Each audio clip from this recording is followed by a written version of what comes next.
부활주의를 맞아서 오부 예배에 함께 하시는 예배당에 나오신 여러분들, 그리고 가정에서 예배하는 모든 분들에게 하나님의 은혜와 평강이 넘치시기를 예수님 이름으로 축복합니다. 고린도 전서는 사도 바울이 고린도 교회에 보내는 서신입니다. 당시 고린도 교회 안에는 많은 문제들이 있었습니다. 그 중에 한 가지가 부활에 대한 것입니다.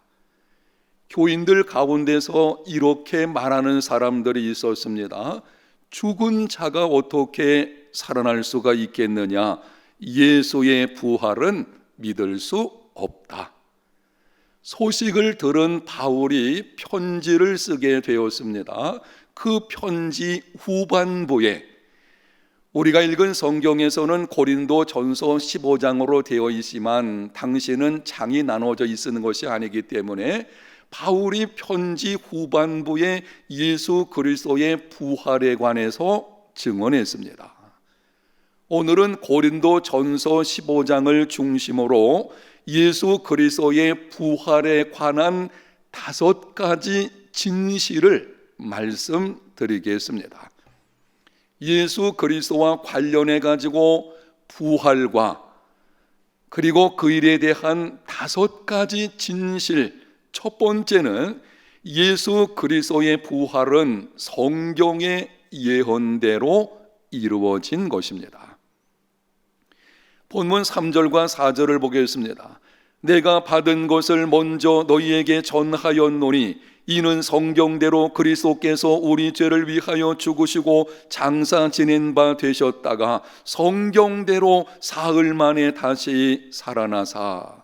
반복되는 말씀이 무엇입니까? 성경대로, 예수님은 성경대로 우리 죄를 위하여 죽으시고 성경대로 사흘 만에 다시 살아나셨습니다. 예수님의 죽으심도 성경의 예언대로 된 것이고 예수님의 부활도 성경의 예언대로 된 것입니다. 예수님께서 탄생하시기 약 1000년 전쯤에 하나님께서 다윗을 통해서 예언하셨습니다. 시편 16편 10절입니다. 이는 내 영혼을 음부에 버리지 아니하시며 주의 거룩한 자로 썩지 않게 하실 것임이니이다. 주의 거룩한 자로 썩지 않게 하실 것이다. 장차 메시아가 이 땅에 오셔서 고난받고 죽게 될 것인데 그 후에 몸이 썩지 않게 된다는 예언입니다. 죽은 사람의 몸이 썩지 않는다. 그거는 다시 살아난다는 것입니다. 그 예언대로 예수님께서 장사된 지 3일 만에 부활하셨습니다. 하나님께서 다윗을 통해 예언하신 후에 1000년이 지났습니다. 10년이 지나면 강산이 변한다는 말이 있습니다. 1000년이 지났다면 모든 것이 변했을 것입니다. 사람도 변하고 시대도 변하고 환경도 변하고 사상도 변했습니다. 그럼에도 불구하고 그 예언이 정확하게 하나도 틀림없이 그대로 이루어졌습니다. 세상 모든 것들이 다 변했는데 하나님께서 하나님의 종들을 통해 주신 그 예언들, 그거는 하나도 틀림없이 정확하게 다 이루어졌다고 하는 것입니다. 어떻게 그런 일이 있을 수가 있겠습니까? 성경에는 예수님의 부활에 관한 것만 예언된 것이 아닙니다. 예수 그리스도와 관련된 탄생과 사역과 고난과 죽으심과 부활, 수많은 예언들이 기록이 되어져 있습니다. 수천 년에 걸쳐서 예언된 것들이 하나도 틀림없이 그대로 이루어진다는 것이 어떻게 가능하겠습니까? 예언을 주신 하나님은 실존하시며 한 번 말씀하신 것은 반드시 이루시는 신실하신 분이시기 때문입니다. 예언의 성취는 하나님이 어떤 분이신가에 달려있는 것입니다. 하나님 그분이 살아계시고 한번 약속하신 것은 반드시 이루시는 신실하신 분이시기 때문에 예언들이 그대로 성취된 것입니다. 이거는 이렇게 바꿔서 말씀드릴 수가 있어요. 성경에서 모든 예언들이 그대로 이루어졌다고 하는 것은 하나님 그분이 실존한다는 것, 그리고 그분은 신실하신 분이심이라는 것을 우리에게 분명히 보여주는 것입니다. 오늘 나오신 여러분들 중에, 하나님의 말씀을 듣고 있는 여러분 중에 하나님의 실존과 하나님의 신실하심이 믿어지지 않는 분들이 있다면 권면합니다. 그럴 수가 있어요. 교회 생활하고 있지만 하나님이 진짜 살아계실까라고 하는 의문을 조금 가지고 있다든지, 하나님이 계시다는 것은 인정하겠는데 내 삶에서 일어나는 일들을 보니까 그분이 신실하다는 것이 자꾸 믿어지지 않는 그런 경우가 있다고 하면 여러분에게 권면의 말씀을 드립니다. 성경을 펴서 읽으십시오. 성경에 기록되어진 예언들, 특별히 메시아에 관한 예언들이 언제 주어졌으며 언제 어떻게 이루어졌는지 살펴보십시오.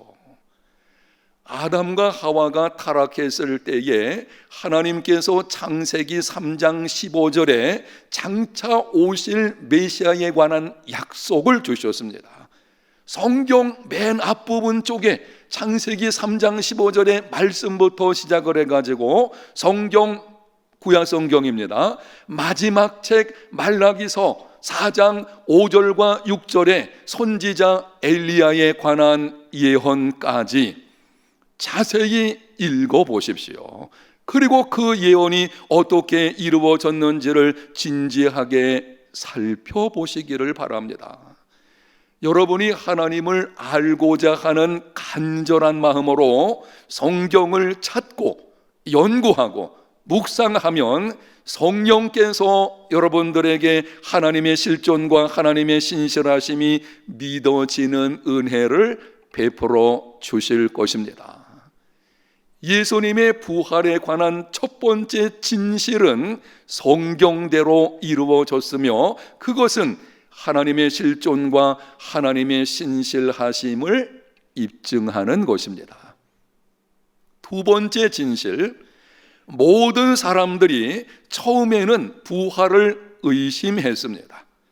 오늘 본문에 기록된 모든 사람들, 베드로, 12제자들, 500여 형제, 야고보, 바울 모두 처음에는 예수님의 부활을 의심했습니다. 예수님께서 여러 번에 걸쳐서 자신이 부활할 것을 말씀하셨어요. 예수님이 죽으시고 장사 지낸 바 되었을 때에 대적들이 예수님의 무덤 앞에 경비병들을 세웠습니다. 대적들도 알고 있었어요. 예수가 살아있을 때에 자기가 살아난다고 말을 했다. 그래서 우리가 그것이 혹시 제자들이 훔쳐가면 안 되니까 이런 방식으로 예수님께서 부활하실 것이라는 그것에 관해서는 소문이 퍼져 있었습니다. 여러분, 그렇다면 예수님의 빈 무덤을 보았을 때에 적어도 제자들만큼은 예수님께서 말씀하신 대로 살아나셨구나, 그렇게 생각해야만 그것이 정상적일 것이고 그 믿음을 인정할 수가 있게 될 것입니다. 그런데 어느 누구도 믿지 않았어요. 빈 무덤을 보고도 믿지 않았습니다. 부활의 소식을 듣고도 의심을 했습니다. 그럼 이들이 의심이 믿음으로 바뀌게 된 동기가 무엇입니까? 오늘 본문에 기록한 것은 이들이 예수 그리스도의 부활에 관한 확신을 가지고 있는 자들로 기록된 것입니다. 전에는 의심했었는데 그 의심이 믿음의 사람으로 바뀌게 된 동기가 무엇입니까? 오늘 본문 5절에서 8절까지를 보면 반복되는 말씀이 있습니다. 여러분이 주목해 보십시오. 게바에게 보이시고 후에 12 제자에게와 그 후에 500여 형제에게 일시에 보이셨나니 그 중에 지금까지 대다수는 살아있고 어떤 사람은 잠들었으며 그 후에 야고보에게 보이셨으며 그 후에 모든 사도에게와 맨 나중에 만삭되지 못하여 난 자 같은 내게도 보이셨느니라. 여러분, 반복되는 말씀이 무엇입니까? 보이시고 보이셨나니. 예수님이 찾아오셔서 부활의 몸을 보여주심으로 의심이 변해서 확신이 된 것입니다. 예수님은 제자들이 의심하는 것 책망하지 않으셨습니다. 너희들이 내가 그렇게 여러 번에 걸쳐서 말했는데 아직도 믿지 못하느냐, 이렇게 모질게 책망하지 않으셨습니다. 오히려 찾아오셔서 만나주시고 부활의 몸을 보여주시고 다시 확인해 주시고 믿음의 사람이 되게 만들어 주셨습니다. 예수님은 제자들의 의심이 더 깊은 확신으로 변화될 것을 아셨기 때문입니다. 그들이 가지고 있는 의심, 그것이 오히려 나중에 더 깊은 확신이 될 것이라는 것을 예수님은 알고 계셨기 때문에 그래서 책망하지 않으신 것입니다. 한 번은 세례 요한이 감옥에 갇혀 있을 때에 사람들을 예수님께 보내서 질문했습니다. 오실 그이가 당신입니까? 의심의 질문이에요. 과연 이분이 성경에서 약속한 메시아가 틀림없는가? 어느 순간 세례 요한에게 의심이 들어가지고 지금 묻고 있는 것입니다. 세례 요한은 모태로부터 성령 충만한 사람이었습니다. 예수님의 길을 예비하기 위해 특별히 부름받은 사람입니다. 하늘의 음성을 듣고 예수께서 누구신지 분명하게 증거한 사람입니다. 예수님께서도 세례 요한을 가리켜서 여자가 낳은 자 중에 가장 큰 자라고 하셨습니다. 그런 사람이 의심하고 있는 것입니다. 여러분, 그렇다면 우리같이 연약하고 부족한 사람들은 의심하는 것이 당연할 것입니다. 중요한 사실은 예수님은 세례 요한을 책망하지 않으셨습니다. 네가 하나님의 종이라고 하는 자가 어떻게 그렇게 믿음이 없어가지고 의심하느냐, 그렇게 말씀하지 않으셨습니다. 오히려 성실하게 답변을 주셨습니다. 세례 요한의 의심이 더 깊은 확신으로 변화될 것을 아셨기 때문입니다.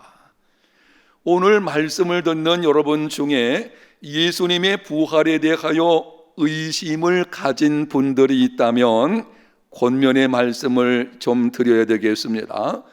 다른 것은 몰라도 죽은 자가 어떻게 살아날 수 있겠나? 나는 예수 부활에 관해서는 믿어지지 않는다. 그런 분들이 오늘 말씀을 듣는 분들 가운데 있다면 권면합니다. 죄책감 갖지는 마십시오. 의심하는 것을 죄책감 갖는 그런 성도들이 있는 것을 봅니다. 불신과 의심은 다릅니다. 의심은 신앙을 이해하고자 하는 간절함의 표현입니다. 내가 예수 그분에 대해서 알고 싶다고 하는 그 간절함에서 의심이 나오는 것입니다. 그래서 리 스트로벨이라는 사람이 이렇게 말을 했어요. 일말의 의심은 신앙을 더 견고하게 해준다. 의심을 부정적으로만 보지 마십시오. 믿어지지 않는다고 해서 예수 부활은 없다 단정하지 마십시오. 부활이 사실일 수 있는 가능성을 열어놓고 진지하게 고민하며 기도해 보십시오. 계속 의심이 들고 믿어지지 않아도 예배의 자리, 말씀을 듣는 자리에 함께 하십시오. 어느 순간 성령께서 임하시게 되면 의심이 변하여 확신이 될 것입니다. 예수님은 우리가 가지고 있는 의심은 더 깊은 확신으로 변화될 것을 알고 계십니다. 우리 속에 초자연적인 성경의 기록들, 그리고 신앙생활 속에서 초자연적인 어떤 사건들이 우리 가운데서 있게 된다면 이게 쉽게 믿어질 수가 없는 것입니다. 의심 드는 것은 당연할 것이고, 그러나 그것이 확신으로 변화될 것이라는 것을 예수님은 알고 계십니다. 부정적으로만 생각하지 말고 여러분에게 드린 권면의 말씀을 따라 행하는 믿음의 생활이 되시기를 바랍니다.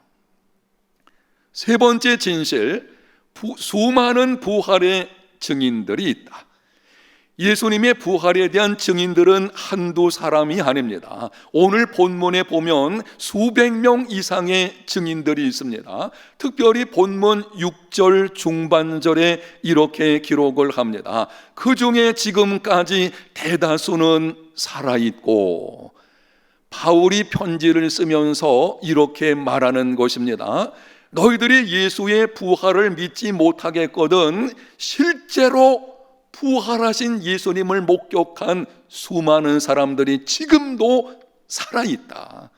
대다수가 살아있으니 믿어지지 않으면 좀 그 사람들을 찾아가서 확인해 보라고 하는 것입니다. 율법에 의하면 두세 명의 증인이 있으면 어떤 사건을 사실로 인정했습니다. 오늘날도 사건을 목격한 몇 사람만 있으면 사실로 인정합니다. 예수님의 부활은 수백 명이 넘는 증인들이 있습니다. 예수 그리스도의 부활은 역사적 실제 사건입니다. 신약성경 복음서를 보면 부활하신 예수님을 제일 처음 만난 사람은 막달라 마리아라고 기록을 합니다. 당시 여자는 법정에서 증인 자격이 없었습니다. 요즘은 그렇지 않죠. 이제는 여권이 신장해서 남녀 평등하죠. 그런데 그 당시만 해도 여자들의 증언은 신빙성이 없다고 여겨져서 채택을 하지를 않았습니다. 유대 법정에서도 그랬고 로마 법정에서도 그렇게 했습니다. 이러한 시대에 어떤 사건이 사실임을 입증하려고 여자를 증인으로 언급하는 것은 있을 수가 없는 것입니다. 그 당시 사회적으로는 여자가 어떤 사건에 대한 증인이 된다? 아무도 믿어주질 않았어요. 그런데 성경에 보니까는 복음서 기자들이 예수님의 부활을 제일 처음 목격한 사람이 여자였다, 이렇게 기록을 하는 것입니다. 정말 세상적으로 보면은 그렇게 기록하고 싶지 않을 내용이에요. 근데 그것을 기록하고 있는 것입니다. 이유가 무엇입니까? 이유는 한 가지뿐입니다. 실제적인 사건이기 때문입니다. 예수 그리스도의 부활은 역사적인 실제 사건입니다. 사랑하는 성도 여러분, 예수님의 부활에 대한 수많은 증인들이 있습니다. 사람들이 예수님의 부활을 믿지 못하는 것은 증거가 없기 때문이 아닙니다. 믿지 않으려고 하기 때문인 것입니다. 죽은 자가 어떻게 살아날 수 있느냐라고 하는 선입견, 가지고 있는 그 선입견이 믿지 못하게 만드는 것뿐입니다. 예수님의 부활은 역사적인 실제 사건입니다. 네 번째 진실, 부활하신 예수 그리스도만이 구세주이시며 주님이십니다. 본문 14절에 보면은 이렇게 기록을 합니다. 그리스도께서 만일 다시 살아나지 못하셨으면 우리가 전파하는 것도 헛것이요 또 너희 믿음도 헛것이며, 예수님의 부활이 없었다면 복음을 전하는 것도 헛된 것이고 예수님을 믿는 것도 헛된 것이라고 하는 것입니다. 예수님의 부활이 없었다면 기독교 성립 자체가 안 된다는 것입니다. 그렇게 말하는 이유가 있습니다. 예수의 부활이 없었다면 기독교는 존재 자체가 인정받을 수 없다, 이렇게 말하는 충분한 이유가 있습니다. 예수님의 부활은 예수님께서 하나님의 아들이시며 십자가 죽음이 대속의 죽음임을 확증하는 것이기 때문입니다. 예수 그리스도만이 구세주이시며 주님이시다 말하게 되면 의문을 갖는 사람들이 있습니다. 아니, 지금부터 2000년 전쯤에 골고다 언덕에서 십자가에 달려가지고 죄인의 모습으로 죽어간 30대 초반의 한 젊은이가 구세주여 주님이시라고 그 증거가 뭐냐? 이렇게 물을 수 있죠. 당시 수많은 사람들이 십자가에 달려 죽었습니다. 예수님만 십자가 달려 죽은 것이 아니었어요. 그런데 많은 십자가 죽음이 있는데 유독 예수의 죽음만이 우리 죄를 대속하는 죽음이라고 하는 증거가 무엇이냐? 그 증거가 바로 부활입니다. 로마서 1장 4절, 성결의 용어로는 죽은 자들 가운데서 부활하사 능력으로 하나님의 아들로 선포되셨으니 곧 우리 주 예수 그리스도시니라. 죽은 자들 가운데서 부활하사 능력으로 하나님의 아들로 선포되셨으니, 예수님이 죽은 자들 가운데서 부활하신 것, 바로 그것이 그분이 하나님의 아들이시며 그분의 죽음이 대속의 죽음이라는 것을 보여주는 것입니다. 그러므로 예수 그리스도만이 구세주이시며 주님이십니다. 여러분, 만약 예수님께서 부활하지 않으셨다면 하나님의 아들로 인정받을 수 없습니다. 하나님의 아들이 아니라면 그분의 죽음은 그냥 여느 보통 사람의 죽음과 똑같을 것입니다. 그러나 죽은 자들 가운데서 부활하심으로 하나님의 아들이시며 자신의 죽음이 대속의 죽음임을 확증하셨습니다. 부활하신 예수 그리스도만이 구세주요 주님이십니다. 주 예수를 믿으시기를 바랍니다. 천하 인간의 구원 받을 만한 다른 이름을 우리에게 주신 적이 없습니다. 다섯 번째 진실, 예수님의 부활은 잠자는 자들의 첫 열매입니다. 20절 말씀에 가서 보겠습니다. 그러나 이제 그리스도께서 죽은 자 가운데서 다시 살아나사 잠자는 자들의 첫 열매가 되셨도다. 잠자는 자들은 예수님을 믿고 죽은 자들을 말하는 것입니다.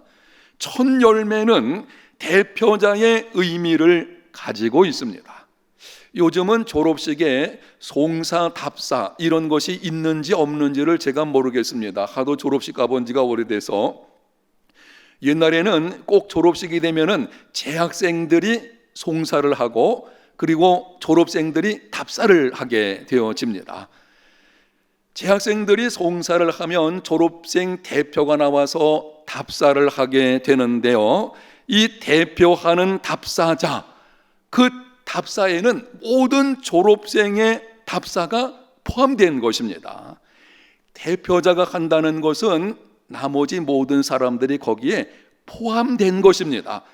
예수님의 부활은 예수님을 믿는 모든 자들의 부활이 포함된 부활의 보증입니다.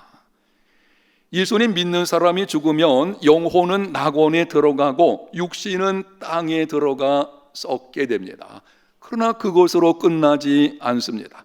장차 주님께서 다시 오시는 날 다시는 썩지 않는 신령한 몸으로 부활하게 됩니다. 낙원에 가 있던 영혼과 결합하여 영원한 천국에서 하나님과 함께 영원토록 살게 됩니다. 이것이 구원의 완성입니다. 예수님을 믿어서 구원받는 것은, 이 말씀을 여러분이 주목하여 들으실 필요가 있습니다. 예수님을 믿어서 구원받는 것은 몸도 구원받고 영혼도 구원받는 것입니다. 내가 예수님을 믿는 즉시 영혼이 구원받습니다. 그리고 이후에 몸도 구원받습니다. 영혼만 구원받는 거 아니에요. 가끔 착각하는 경우 있어요. 우리 몸도 구원을 받게 됩니다. 몸이 구원받는다? 몸의 구속, 그것이 무엇을 뜻하는 것입니까? 42절과 44절까지 보게 되면은 이렇게 기록을 하고 있습니다. 죽은 자의 부활도 이와 같으니 썩을 것으로 심고 썩지 아니할 것으로 다시 살며, 욕된 것으로 심고 영광스러운 것으로 다시 살며, 약한 것으로 심고 강한 것으로 다시 살며, 육의 몸으로 심고 신령한 몸으로 다시 사나니 육의 몸이 있은즉 또 신령한 몸이 있느니라.